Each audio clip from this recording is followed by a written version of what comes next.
But it's okay. We're not even worried about him. I really want to fight Shakur. No, we need that Haney fight too, though. No, I know. That's always going to be there, though. But that's who I want to fight. I want to go from Barrios to Shakur. Oh, like straight to it. Yeah. What, 47? 44. You're making 44. I'll make a whole division called 44. Me and Shakur. 44? He said he'd do it. No rehydration, though. Yeah. Okay. Yeah. I mean, that's a huge fight, too. Yeah, and I know he's confident, so let's run it. Shakur at 44. What do you think? I love the fight. I think that's perfect. I think it'll be a lot of excitement to that fight. It's a big money fight. Ryan Garcia is somebody that comes in there. You never know which version of him is going to show up. So if the good version of him show up, he gets spanked. If the bad version of him show up, he gets spanked. Either way, he don't stand a chance. But I do have Shakur beating him, though. Yo, I do have you beating him. Yeah, right back in that mouth. I'll have you looking like a saber gap tooth tiger. Oh my God, I'll do you dirty, bro. I ain't gonna lie, bro. Hey, if I have though, oh my, here we go. Hey, not the same fighter. Hey, not the same fighter. Not the same. Hey, when I put a beat on you, what are you gonna say? When I put a beat on you, what are you gonna say? Ryan Garcia just declared war on Shakur Stevenson, and what he said next is about to blow up the entire boxing world. We're talking about a Callout so bold, so confident, that even Shakur had to fire back immediately. And here's the kicker. There's already a massive fight card being planned around this potential showdown, but it all depends on what happens in the next 48 hours. Because if Ryan loses his upcoming fight, this whole thing falls apart, and we get a completely different main event instead. And when I get in there and I start hitting him, it's gonna be a whole, because I'm not one of those fighters that don't have a quick eye. He knows that my eye is quick. He like, I have that same eye twitch that Shakur has, I do. He knows it. We fought in the amateurs. I beat you. Don't even play around. You know I did. They robbed me because of, you know, your coach was doing something with that girl at the USA boxing. Don't think I don't know that. I know this shit. And talking about shit. So here's how this whole mess started.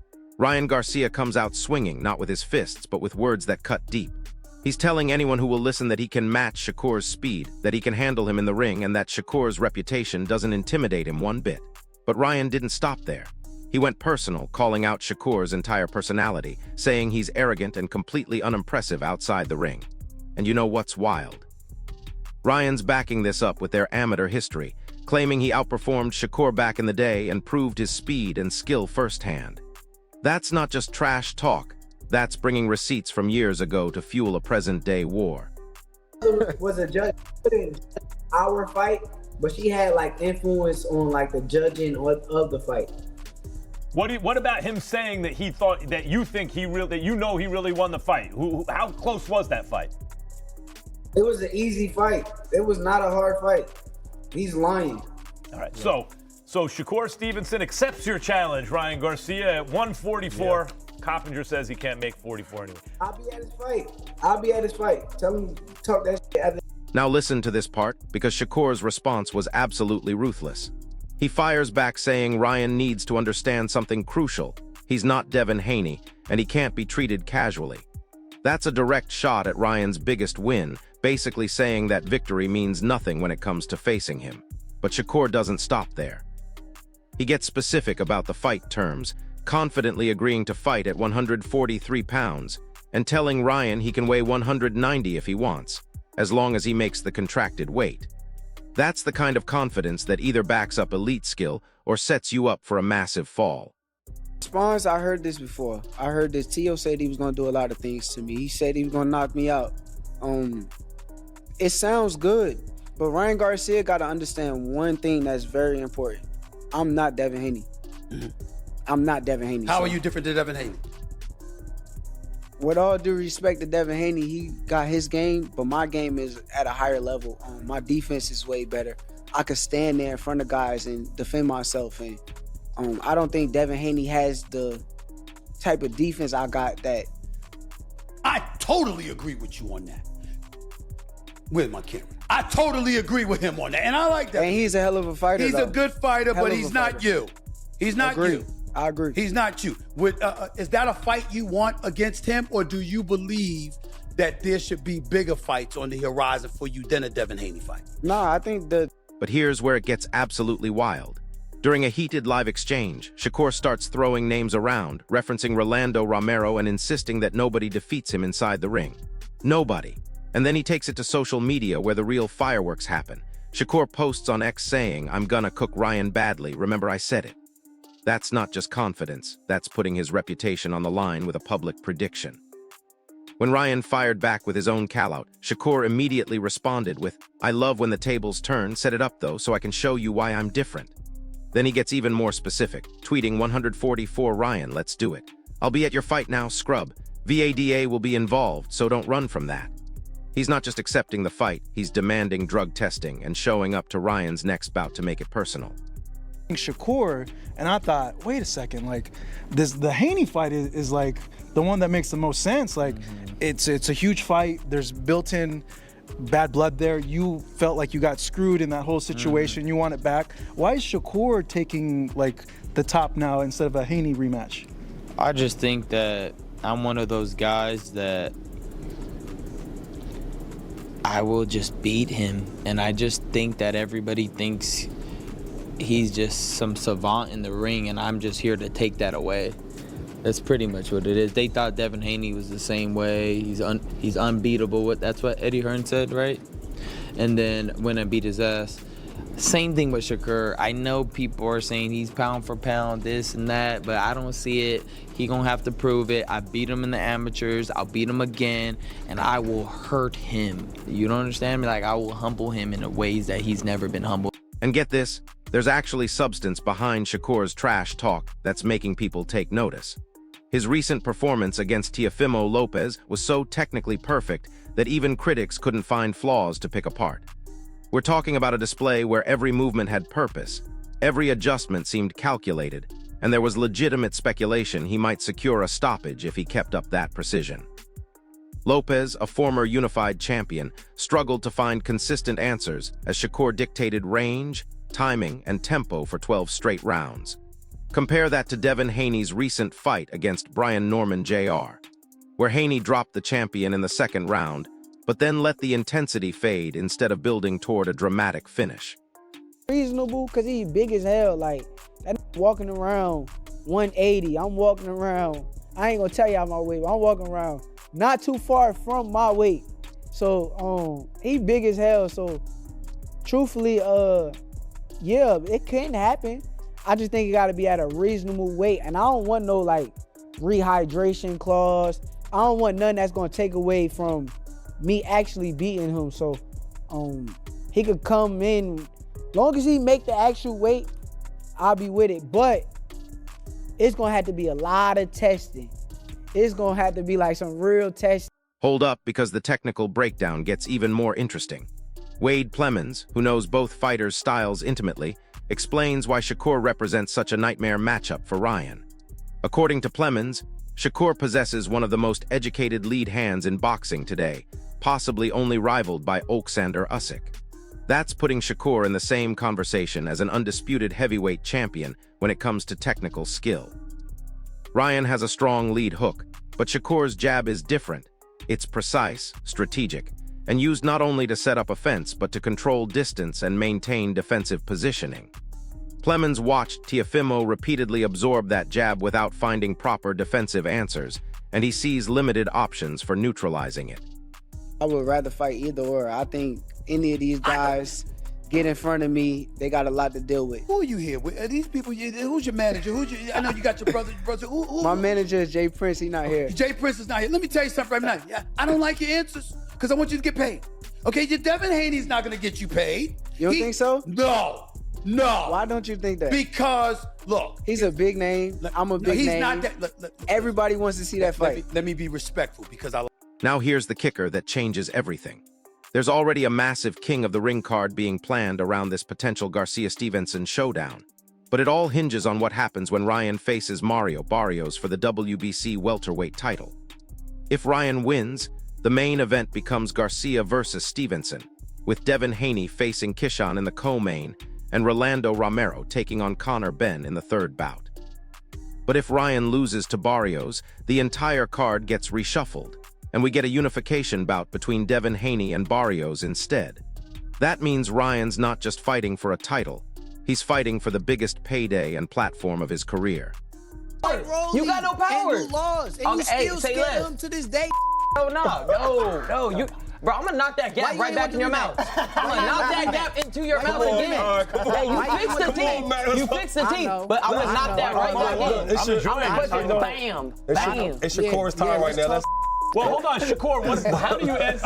How do you answer to those who say you have to have a certain amount of power to keep the elite fighters off you? Because Ryan's saying you don't hit hard enough to keep elite fighters off you. What do you say to that?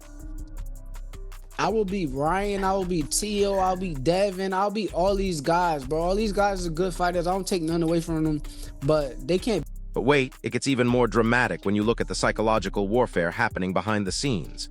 Ryan actually seems to thrive as an underdog, experiencing less pressure when he's not expected to win. When facing champions like Devin Haney or potentially Shakur, he can fight freely without the burden of expectation weighing him down. That's exactly what happened in the Haney fight. Nobody gave him a real chance, and he delivered a performance that shocked the boxing world. Conversely, when he's heavily favored against opponents like Barrios, the pressure can affect his performance in ways that aren't immediately obvious until fight night. Focus with, Mario Barrios. So anything after that, I could give you my input on there, but, we are looking forward to other fights, and he's definitely on our list. Yeah. Definitely. What type of, training has this been? Because I know it's been a little animosity because of the Joe Houston going over and working with. Has this changed the element of how you guys been training? Because it's a little personal. So can you describe a little bit how everything's been? It's personal for him and Ryan, because he used to train Ryan and all that. With me, I was his assistant, so I worked with Joe. But hey, like he told me before, he's done this before. He's done this with other fighters, and I mentioned that it could be an ego thing. It could be something that he just wants to prove. He could do whatever he wants. That's up to him. Here's something nobody's talking about that makes this whole situation even crazier. Both Ryan Garcia and Mario Barrios suffered their only career knockouts against the same fighter, Gervonta Tank Davis. That's not just a coincidence. That's a shared trauma that could play mind games during their upcoming fight. Barrios holds a record of 29 wins, 2 losses, and 2 draws with 18 knockouts, while Ryan comes in with 24 wins, 2 losses, and 20 knockouts. Both men have been stopped only once, both by the same devastating puncher. The question becomes, who learned more from that experience and who's more likely to avoid making the same mistakes that got them knocked out? Much noise around Ryan about Shakur, and he's saying 144. Do you like that fight? That's another fight that we anticipate. Yeah, absolutely. Something that we fought him in the amateurs too. So of course, Ryan wants that back because we feel that we got robbed in the amateurs, and we know it. And I know it personally. So because I was in his corner. So that'd be a good fight to. And here's what makes Shakur's confidence even more terrifying for potential opponents. Experts are saying he's currently operating at a level that transcends weight classes. He's considered a tough matchup for anyone at 135, 140, and potentially even 147 pounds. His skill set is so complete that he's being mentioned alongside pound-for-pound elites, and his recent performances back up that talk. When a fighter can dominate former unified champions while making it look effortless, that's when other top fighters start paying attention and measuring themselves against that standard. But he does talk like really arrogant shit. And he is a little bit like that in person, ever since amateurs he's walking around like, his shit don't stink, and it pisses me off. Like, I was in Vegas one day talking to his friend Keyshawn. We were having a great time, great conversation. I simply said, "Hey, yo, Shakur, come over, blah, blah, blah." He goes, just looks at me and goes, "Nah, you gotta come over here." Like some arrogant shit. I'm like, bro, what is that? We're all just trying to, figure it out. It's just like, you don't gotta act like that, bro. Honestly, he didn't fight good at all. He was scared. He didn't fight. It's so biased. That commentary is disgusting. If Shakur don't throw a lot of punches, he's controlling the fight. If somebody else don't throw a lot of punches, it's, oh man, he's reluctant. Oh, he's hesitant. It's just so biased. Like, I can't even watch ESPN fights. So here's what's really at stake tomorrow night. and why this fight matters way beyond just two boxers settling their differences. Ryan Garcia is facing the biggest crossroads of his career. Win, and he gets the mega fight with Shakur Stevenson on one of the biggest cards of the year. Lose, and he watches from the sidelines while Devin Haney and Mario Barrios fight for the spotlight he thought was his. Shakur Stevenson will be on commentary for the Barrios fight, giving him a front-row seat to analyze his potential next opponent while the entire boxing world watches. The psychological pressure on Ryan is immense. He knows Garcia will be studying every movement, every reaction, every moment of adversity. Shakur Stevenson, his performance with T.O., I really had no real critique for him. That's how flawless the man operated. Pause. Right? I really could, like, I can't tell you the last time, like, because normally, even if a fighter wins, there's like a little something like, oh, you know, like even, I'm not trying to throw anyone under the bus, but let's say Devin Haney, right? Devin Haney started off very strong with Brian Norman, and then the performance kind of fizzled out. You did what you did, and you convincingly beat a champion in Brian Norman that some people thought he would be able to knock you out. You dropped him in the second round, had a stanky leg in. So that part was good. But I feel like it didn't really crescendo after you drew first blood and hurt Brian Norman in that. This isn't just about two fighters talking trash on social media anymore. This is about the future hierarchy of the welterweight division, about who gets the biggest paydays, and about whether Ryan Garcia can back up years of hype with performances against elite-level opposition. Shakur Stevenson has already proven himself against former champions and unified title holders. Ryan's biggest win came against Devin Haney in a fight where he missed weight and faced suspension afterward. The contrast in their recent resumes couldn't be more stark, which makes Ryan's confidence either incredibly inspiring or dangerously delusional. Garcia, for some reason, he's saying that Shakur pooped his pants. And this is not the first time that he said that. So I don't know what's up with that. He says Edgar Berlanga, boxer out of Brooklyn, was in the amateur circuit at the same time. So he was like, ask him, he knows. So what do we know? Ryan wants to fight against Shakur after the Barrios fight, right? Now, I gotta keep it real, like I always do on my channel. Shakur, I don't have a problem with his overall response.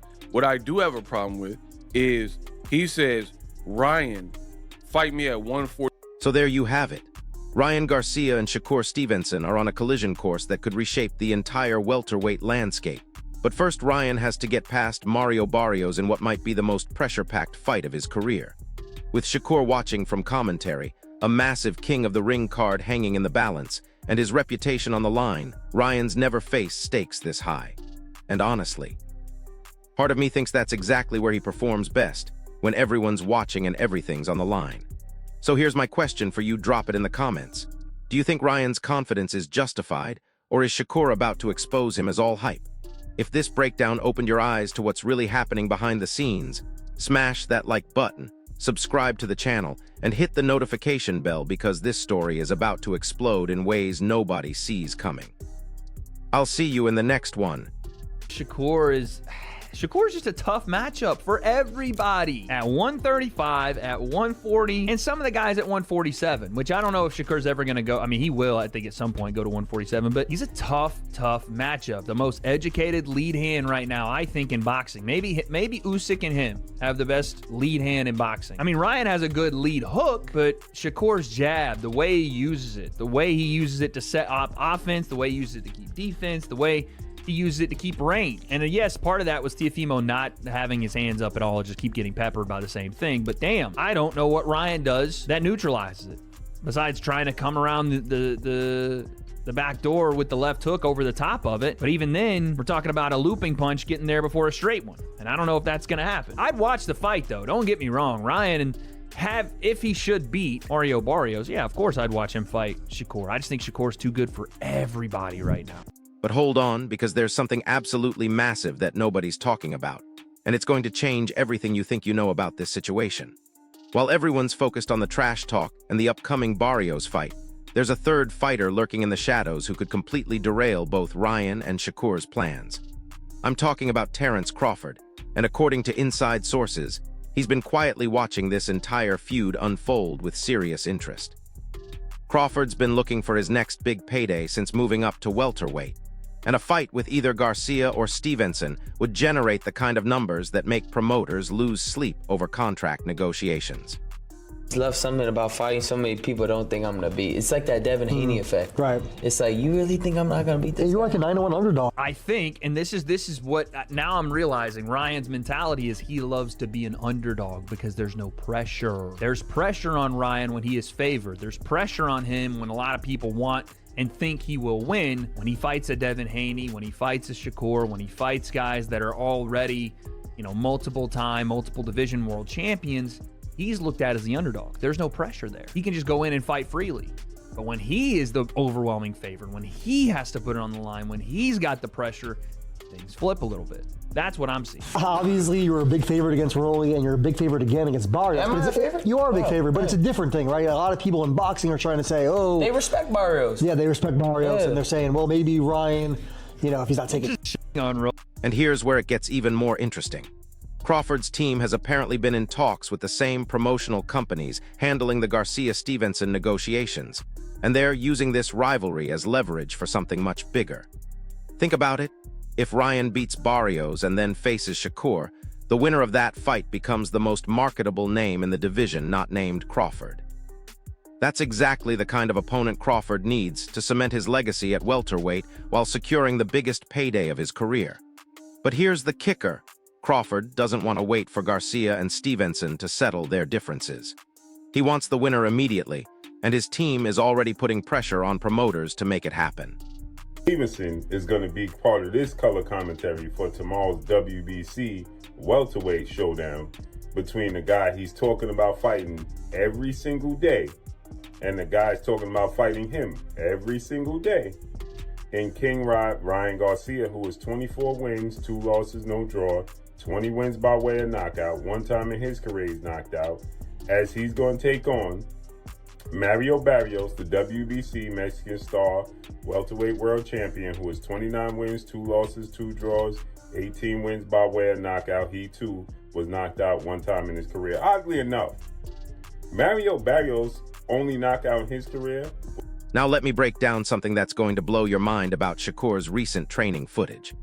Videos surfaced this week showing him working with a southpaw sparring partner who moves eerily similar to Ryan Garcia, and the adjustments he's making are absolutely terrifying for anyone who thinks this is just typical preparation. Shakur's been specifically drilling counters to Ryan's signature left hook, but more importantly, he's been working on ways to neutralize Ryan's speed advantage through superior positioning and ring IQ. In one clip that's been circulating among boxing insiders, you can see Shakur timing his southpaw partner's fastest combinations and responding with counter punches that would end fights at the professional level.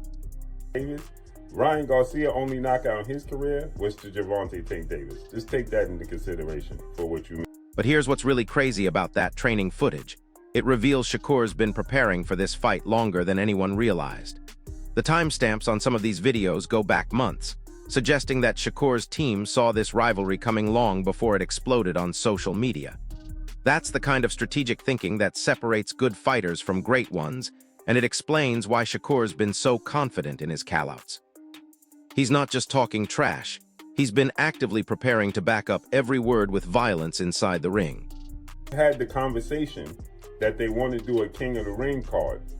The King of the Ring card will feature Ryan Garcia versus Shakur as the main event, Devin Haney versus Keyshawn as the co-main event, Rolando Rolly Romero versus Conor Ben as the third fight, and then I'm being told that His Excellency Turkey Alish wants Jarrell Big Baby Miller versus Jared Big Baby Anderson.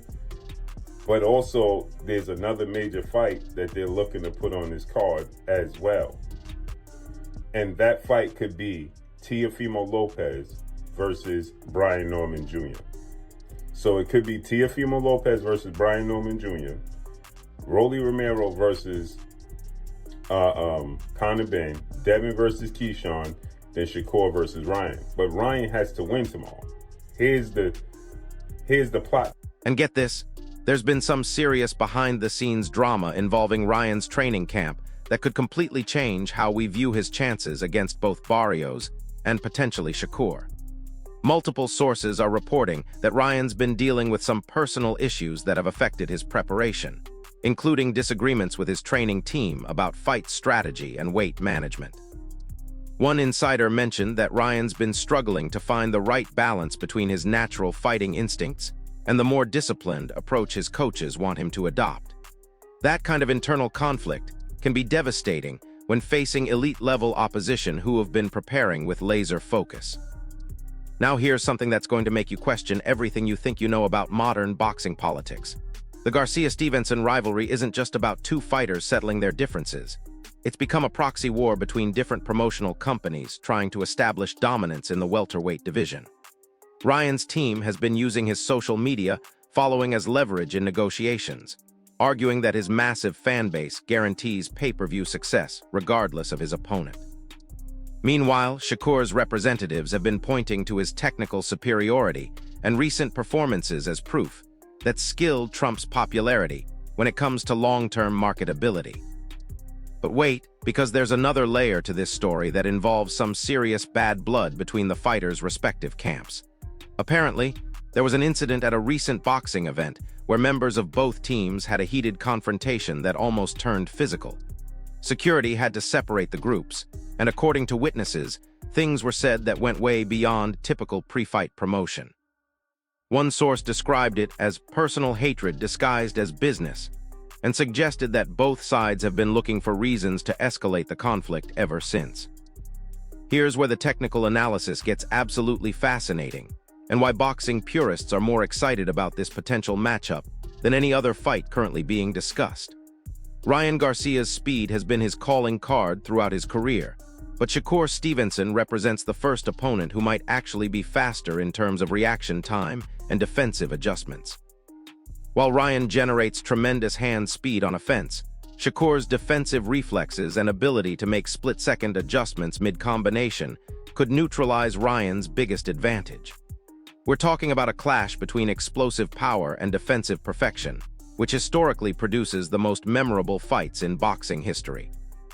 And let me tell you about something that's been overlooked in all the analysis: Ryan's psychological profile during high-pressure situations. Sports psychologists who have studied his career point out that Ryan performs differently depending on how the public perceives his chances. Against Devin Haney, when everyone counted him out, he fought with a freedom and aggression that surprised everyone. But in fights where he's expected to dominate, like against Javier Fortuna or Emmanuel Tago, he sometimes appeared tentative or overly cautious. The question becomes, how will he respond against Barrios, where he's favored, and potentially against Shakur, where many experts would favor the more technically sound fighter? Now here's something that's going to change how you view Shakur's recent callouts. They're not just about Ryan Garcia. According to industry insiders, Shakur's been frustrated with the level of competition he's been offered at lightweight, and he sees a move up to welterweight as necessary for his career progression. The Garcia callout serves multiple purposes. It generates massive attention, positions him for the biggest payday available, and allows him to make a statement about his willingness to face anyone at any weight. That's the mindset of a fighter who believes he's ready to dominate multiple divisions. But here's the part that's absolutely wild. There are rumors circulating that this entire rivalry might be part of a larger promotional strategy designed to build towards something even bigger.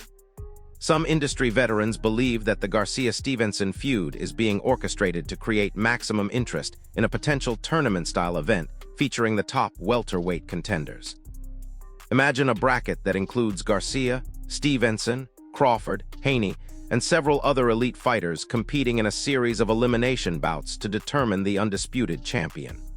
The Garcia-Stevenson rivalry would serve as the perfect launching point for that kind of mega event.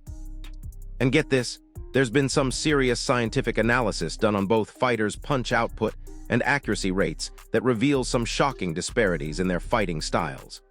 Ryan Garcia averages 52 punches per round with a 39% accuracy rate, relying heavily on explosive combinations and knockout power. Shakur Stevenson, by contrast, throws an average of 61 punches per round with a 47% accuracy rate, demonstrating superior volume and precision. But here's what's really interesting. Ryan's knockout percentage is significantly higher, meaning he needs fewer clean shots to end fights. The question becomes whether Shakur can maintain his technical advantages over 12 rounds without getting caught by Ryan's game-changing power. Now let me break down something that most people don't understand about the current welterweight landscape, and why this Garcia-Stevenson rivalry matters so much for the future of the division. We're currently in a transition period where several aging champions are looking toward retirement, and younger fighters are positioning themselves to inherit their legacies. The winner of Garcia versus Stevenson doesn't just get bragging rights, they get positioned as the future face of one of boxing's most prestigious weight classes. That kind of opportunity doesn't come around often, which explains why both fighters are so aggressive in their pursuit of this matchup. Here's something that's going to blow your mind about the financial implications of this potential fight. Industry analysts are projecting that a Garcia-Stevenson bout could generate between 800,000 and 1.2 million pay-per-view buys, making it one of the biggest boxing events of the year. But here's the crazy part. Those numbers are based on current interest levels, and they could skyrocket if both fighters continue building the rivalry through social media and public appearances. Ryan's massive following on platforms like Instagram and TikTok gives him access to audiences that don't typically watch boxing, while Shakur's growing reputation among hardcore fans ensures strong traditional pay-per-view sales. But wait, because there's another angle to this story that involves some serious questions about drug testing and performance enhancement that could completely derail the entire situation. When Shakur mentioned VADA testing in his callout, he wasn't just being thorough. He was making a direct reference to some whispered concerns about Ryan's physical transformation and recovery between fights. While there's no evidence of wrongdoing, the boxing community has become increasingly sensitive about performance enhancement, and any questions about testing protocols could create problems for fight negotiations. And here's what makes this whole situation even more dramatic. Both fighters are at crucial points in their careers where a loss could be devastating for their future earning potential. Ryan Garcia is 25 years old and has been hyped as a future superstar since his amateur days, but he needs signature victories against elite opposition to justify that hype. Shakur Stevenson is 27 and has been systematically building his resume, but he needs a marquee victory over a popular opponent to break through to mainstream recognition. The stakes couldn't be higher for both men, which explains why the trash talk has become so personal and intense. Now here's something that's absolutely fascinating about the amateur history between these two fighters that goes deeper than what's been reported. While Ryan claims he outperformed Shakur during their amateur careers, the actual records show a more complex picture. They never fought each other directly as amateurs, but they did compete against many of the same opponents, providing a basis for comparison. Ryan's amateur record was more explosive, with several spectacular knockout victories that generated significant attention. Shakur's amateur career was more technically refined, with consistent victories over high-level competition and superior tournament performances. The question becomes whether Ryan's explosive amateur style or Shakur's technical amateur foundation translates better to professional success at the highest level.